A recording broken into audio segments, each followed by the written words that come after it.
And it's Alex Jones here on Facebook Mentions. We'll also archive this live feed up at the YouTube channel and post it at Infowars.com.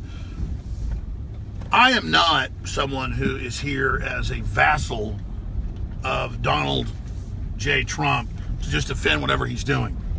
If Donald Trump ever goes sideways, I will absolutely expose him and go after him. But the globalists have been against Trump because they know he's got an agenda to turn our republic back on, and that's not part of their globalist plan. And look, I know I keep repeating the same thing over and over and over again because it's key to this.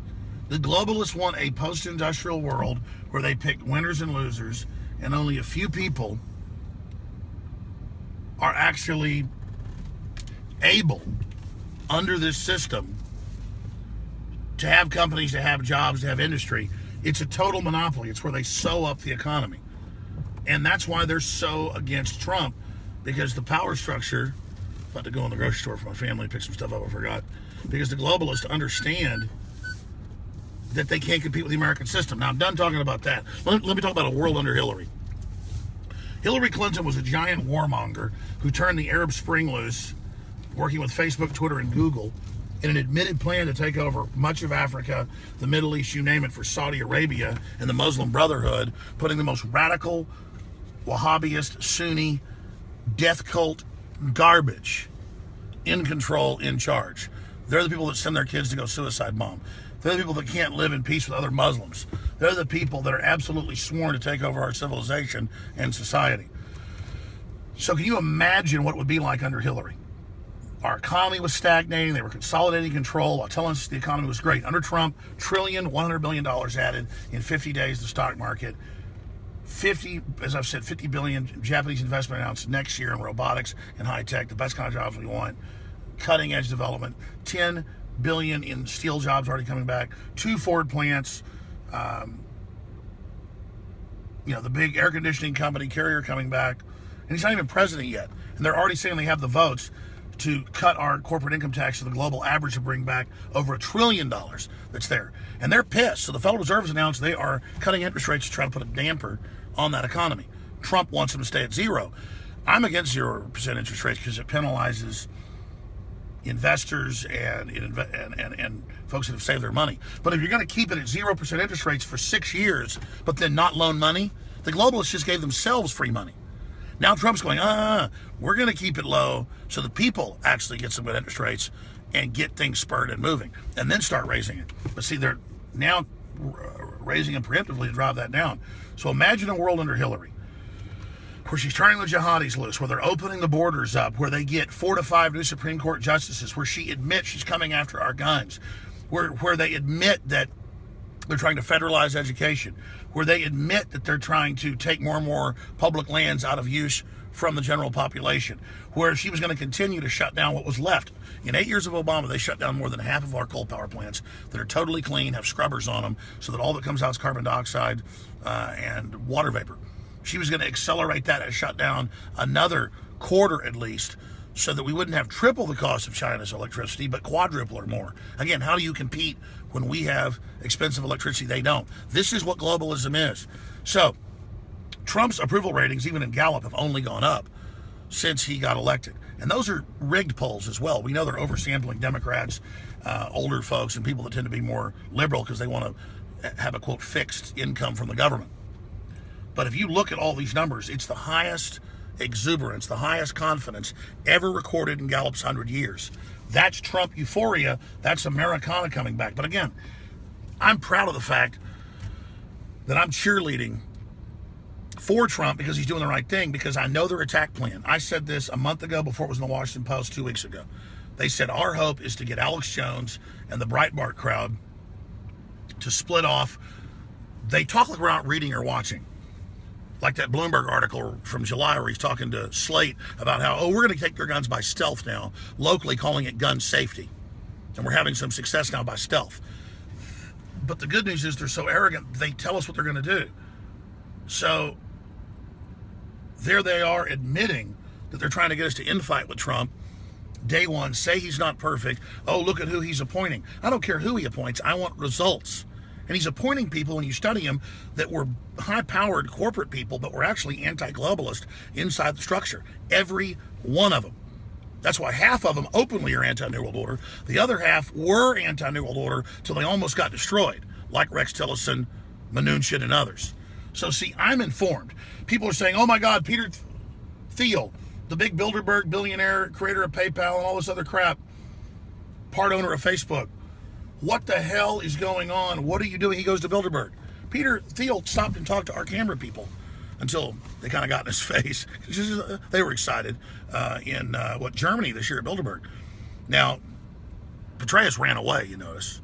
I mean, literally ran from Rob Dude, but the other folks talked to him and kind of jumped on him, so he kind of ran off. But he came over to talk to the cameras. He's the guy that made it where Zuckerberg couldn't completely spike InfoWars and Drudge and everybody and the Tea Party and Breitbart at Facebook. He was the one that blocked. And then he was getting ordered, Zuckerberg, in the media, hey, you better only be for Hillary. What's your problem? And he said, it's not that easy. I've got Peter Thiel and people that are shareholders I can't censor yet. Wait till Hillary wins. Well, Hillary lost. So they're still going ahead with the censorship now.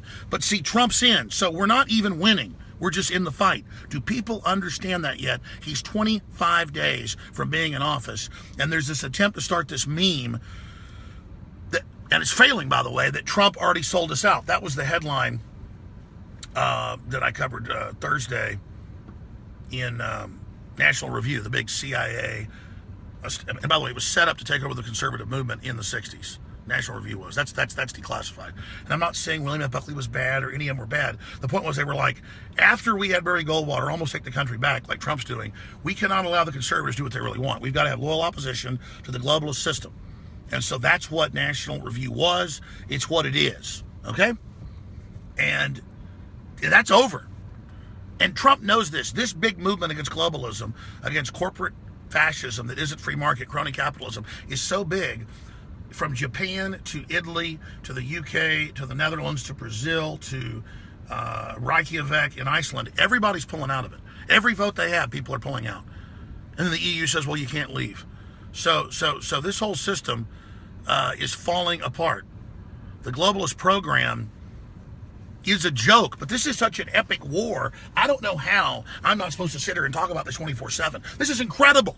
Trump beat the mainstream media, beat all the big corporate money, had the entire power structure, got no billionaire money except for Peter Thiel. And I've been watching Peter Thiel for a decade and said the verdict was out on him. But just because you go to Bilderberg, I said this 10 years ago, doesn't mean you're evil. They have like 30 guests there every year that they try to vet and look at. You knew the split with China was about to happen 5 years ago when China stopped getting invited. So all hell's breaking loose, and Bilderberg's just one of the top meeting houses of this whole globalist power structure where the old European power merged with the British Empire and the U.S. at the end of World War II. But yes, if Trump starts following globalist policies that screw the little guy, then I'm going to start coming out against him.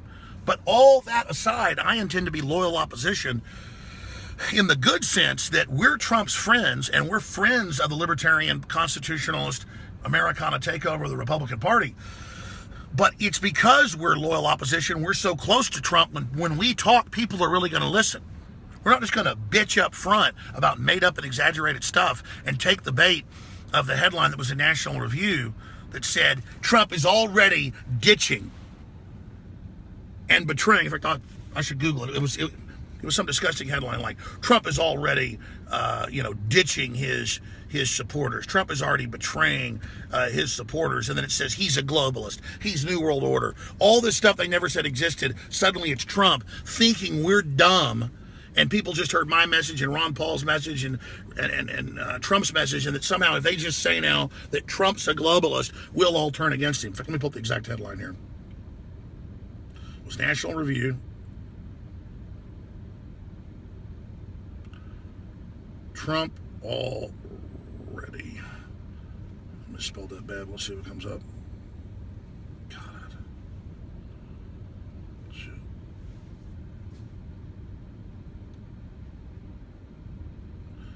See, I get all wound up because there's just so much. Here it is. I get obsessed with like some little factoid that I've got to show you. Trump is already ditching his movement. And you read this is in USA Today, New York Times, Washington Post, the same kind of article. He's ditching his movement. He's a globalist. He's New World Order. He's betrayed his people. Oh, but still they want to bring him down. So they're New World Order, but now they're mad because they're saying he's New World Order. But the whole power structure is still against him. And what he's doing is he's getting all the powerful people that aren't globalists and who are free market, and who also want America to dominate with its ideas and commerce. He's getting them all together to defeat the other big oligarchs that are trying to set this power structure up again. So it's a very, very amazing time to be alive right now. And I just want everybody to think about, what would it be like if we had Hillary Rodham Clinton in charge, in power, in control? Just think about how we were on our knees, demoralized, falling apart. They were consolidating control. They were turning us into a nation of renters, into a nation of people in debt, controlled, with no hope, with worthless college degrees, in a giant global program to domesticate and bring America to its knees, to be folded into this larger corporate system. They write textbooks, they write books, they write white papers. It's all admitted. Go read the damn WikiLeaks.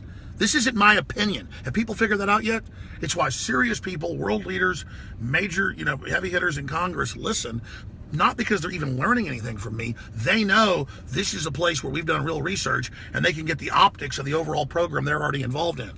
And we're putting out an alternative ideology to globalism. They want this empty plastic culture with no ideology, where we just accept whatever MTV and CNN says, and that's over. Their ratings are done. They know they're gone. That's why they're coming in saying censor InfoWars, censor Drudge, censor Breitbart, but mainly InfoWars, because they understand they can't compete with this real ideology.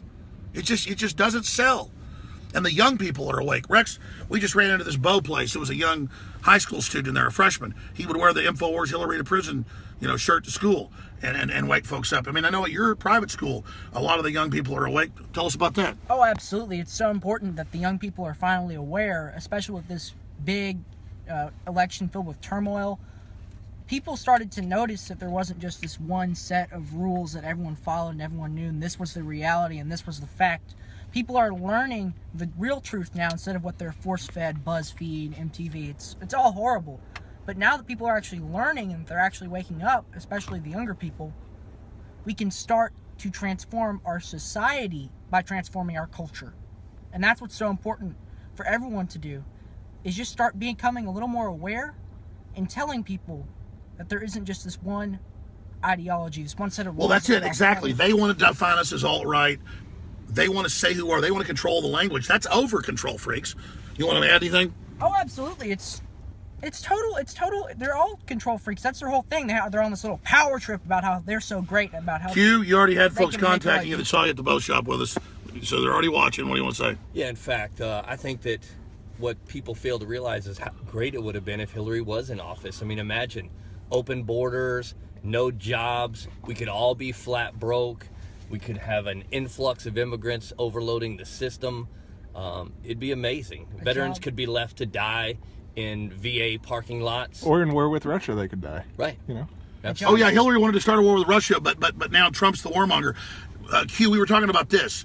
2 weeks ago, China says, we're building more nukes, we'll attack you, we'll invade the South China Sea. Then Trump says, that's too bad.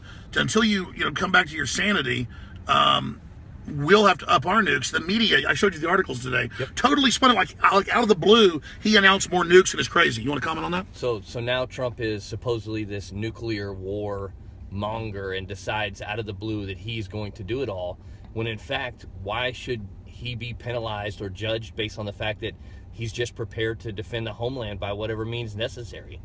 So he's responding. Right. No one says China's threatening this. He says, okay, we'll up our nukes. They don't even mention what China said. They just go out of the blue. He says he wants more nukes. This is kind of like gun control in a way, if you think about it. They're saying if you defend yourself, then you're bad because you want to have the capability to defend yourself from the intruder, the interloper who's trying to attack you, so thereby well, you're sure, bad. China's expanding, but exactly that's the point I'm making. I want to get Q's take on this than Zimmerman's. Folks, China comes out and says we're upping our nukes, we're breaking our treaties. Trump goes, okay, well, if you're going to break the treaty until you come to your sanity, he actually said this in the tweet, we'll have to look at upping it. The media just said out of the blue he announced more nukes when they know full well China said it. These globalists and the minions siding against America with communist China openly shows how evil they are, Q. Yeah, I mean, basically all he's doing is just telling the world that if you choose to not play by the rules, we're prepared to defend ourselves. Why should we sit back as a homeland and not progress in the defense of our country while other nations, terrorists or whatever, decide to do differently? I just don't have anything for them. Can I add on something there? Sure, it's just crazy. I don't know. It's crazy how we as a society are supposed to accept the jihadis and the radical terrorists, and we're supposed to not talk about what they're doing, and somehow it makes us bad. We need to be more aware. Exactly. People, literally, when I put up this video that was in major newspapers of these parents with their 7 and 9-year-old daughters getting ready to do a suicide bomb in Damascus, and it was admitted that, I mean, ISIS, al-Nusra, that's Al-Qaeda ISIS front, put out the video that's theirs. They're bragging about it. And they said, oh, it's fake or you're Islamophobic. I mean, this is how politically correct it is. I'm not supposed to show people that are blowing up their daughters, and then I'm the dirty one because they're bringing them in unvetted, folks. The quote, Syria is 20% Christian. They're bringing in 0.2 Christians in here for thousands of people that come in, a fewer Christians. Obama's not letting Christians in. They're bringing people in that actually invaded Syria, who failed, and now they're allowed to come into Europe. Why do you think they're doing this, Q? My personal opinion, they're doing it because they want to have enough of a fighting force here that can continue to uprise, that can continue to push against what we feel is right as Americans, so they can eventually, try to impose Sharia law on us, so they can create a worldwide Muslim nation. And by the way, I used to hear that 10 years ago from veterans and soldiers and patriots, and Glenn Beck, who's totally joined the left and does a lot of bad stuff now, but Glenn Beck was one of the first to say it. He was like, they're going to bring here and do a caliphate and this Ottoman Empire and all this stuff. And I knew they were writing that and saying that in the Middle East. But now they have people like, who's the Secretary of State in Berlin. It's a state, in Germany, not just a city. People think of it as that. It's the state of Texas or whatever. It's one of the oldest states in Germany. Because there used to be little kingdoms in Germany. Now they're all unified. They call them states. And she says we're going to have Sharia law, and she's supporting burqas and wants to bring people in and put people under Sharia law. And then in the left, in London, they have an Islamic mayor now who won't let you put women with bathing suits up on billboards. He says, no, we're going to carry out Sharia. He said, I'm not an Uncle Tom. We're going to carry out Sharia. And he said, I don't care if the UK breaks away from Europe. We're going to bring Muslims here and make this Londistan. I mean, he's breaking away and saying London is his. So they brought in uncompatible people because the globalists know they bring in Muslims that are uncompatible. Even in their own countries, they kill each other. They're so out of control. Then we have to be told we can't have free speech because you're going to stir the Muslims up. And that's why Merkel arrests people in Germany that even mildly criticize Islam. Like, how do you say the guy's name in the Netherlands who's a member of parliament running for president? He's in the lead, like Gertz. I always say it wrong. But the point is, he just got convicted 2 weeks ago of racial incitement for saying we shouldn't bring in unvetted Muslims. These people are just, why do we bring in people and are told we're supposed to love them who chop off heads and murder children? And then we're bad when we criticize them. I mean, it's something out of a movie. I know. Absolutely. Well, look, and then the feminists get off on it. And like, you go to these feminist events and these communist events, liberal events, there are women there wearing burqas. And it's like in their own countries, they wouldn't be allowed to demonstrate. And the leftists like love Islam. Is everyone your take on that? Well, they've made it this trendy thing. Like all over Europe, they're saying it's a fashion statement. Oh, the burqa is beautiful. But, going back to Trump and the nukes and all that, I think it really all comes down to what he was campaigning on, which is America first. So we're going to have the best military. We're going to have the best economy. And America is going to be the best country in the world again. Deal with it. Well, I mean, the whole point is we were great because we had low taxes and entrepreneurial freedom. And then notice they've gotten rid of that, but China and India and Mexico can have it because the globalists all made deals with them to screw us over. That's not my opinion, folks. This is the big enchilada. You understand why is InfoWars so successful and so famous? Because I go read globalist documents and then cover them on air. I'm not that special. Anybody can dial into what we cover and go start their own show today covering the white papers, and we can change the world. I don't want a monopoly on this info. It's why I have Michael Savage on. It's why I promote other big talk show hosts. It's why I promote people that are doing a good job on shows on Fox, and I think you're taking the show, in the right direction. The guy that owns the Daily Caller, I had one of those moments. He's a listener. We had dinner. What's his name? He owns the Daily Caller. I have him on all the time. Daily Caller. teleprompter free. He's got a show on Fox now at 7 o'clock. Yeah, Tucker. Tucker Carlson. Yeah, I mean, he's covering real stuff. And we our culture is better. Free market, open systems of liberty.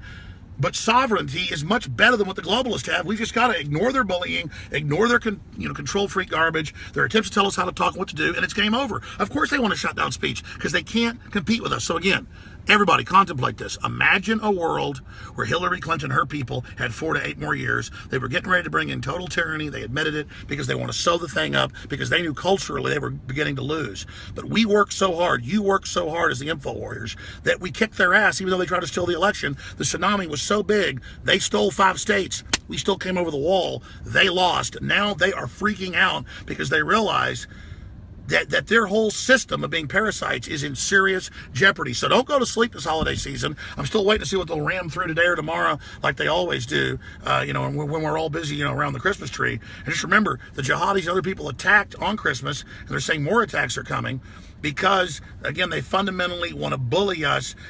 They've miscalculated what we're going to do. The bullying is going to blow up in their face, and they're going to lose this clash of civilizations. And the globalists who thought they'd have this clash of civilizations are the ones that are going to end up being destroyed politically in the end.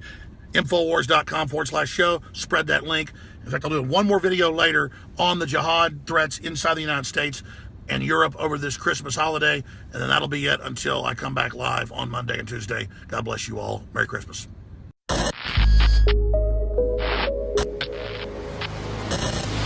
Look, I'm not going to sit here and say, see, I told you so, that communist Chinese-style net censorship was coming to the web, because it's already here.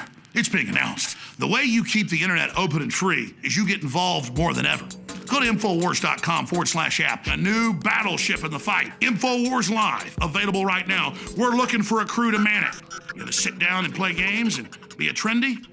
Or are you going to be part of history? Don't sit by and let the internet and free speech be stolen from you. Take action.